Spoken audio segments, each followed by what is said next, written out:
Okay, so moving on to this is an inspiring story. This makes me see the future that is going to be the bright and beautiful future. All of last week I was talking about robo nurses and how technology is going to come save the world. But here is the first baby born in the US from a uterus transplant. How amazing is that? So, a baby born at a Texas hospital is the first in the US to be birthed from a mother who had received a uterus transplant, according to the Baylor University Medical Center at Dallas. And this is baby Vincent. If you look at him, he's an absolutely adorable baby, young, healthy, no issues. This is amazing. This is great news. This is phenomenal news. So the transplant was carried out as a part of a clinical trial to study new infertility treatment options for women who don't have functioning uterus.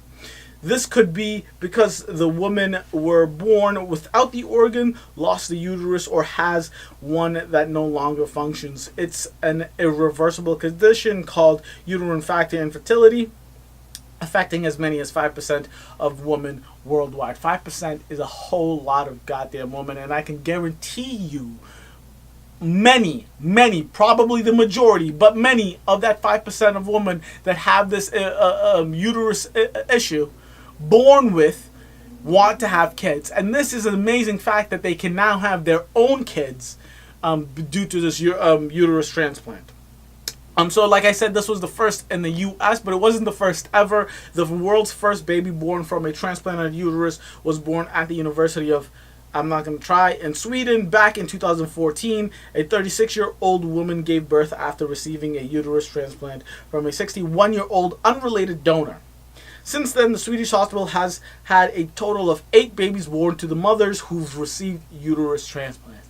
So it's happening. It's not a one and done. This is not a, oh my goodness, it's a miracle that has happened. It's working.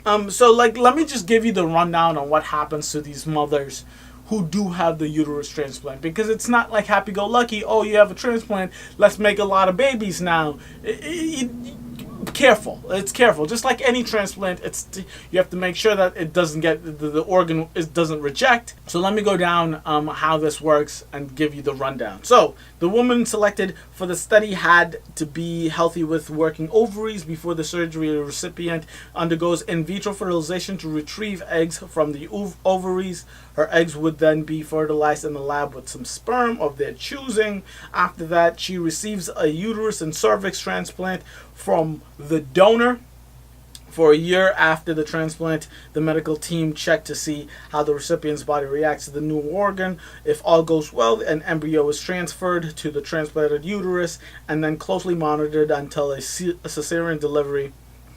The transplanted organ is not designed to be permanent. Again, it is not designed to be permanent, since the recipients have to take anti-rejection drugs after the first or second pregnancy. The donated uterus is to be removed. So, like I said, it's not permanent, and it's not there forever. And it said 1 or 2 pregnancies, so it's not perfect by any means, but it is so much better than where we were before, which was if you were born with a problem that you can't have a uterus, shit out of luck. You can't have babies, adopt.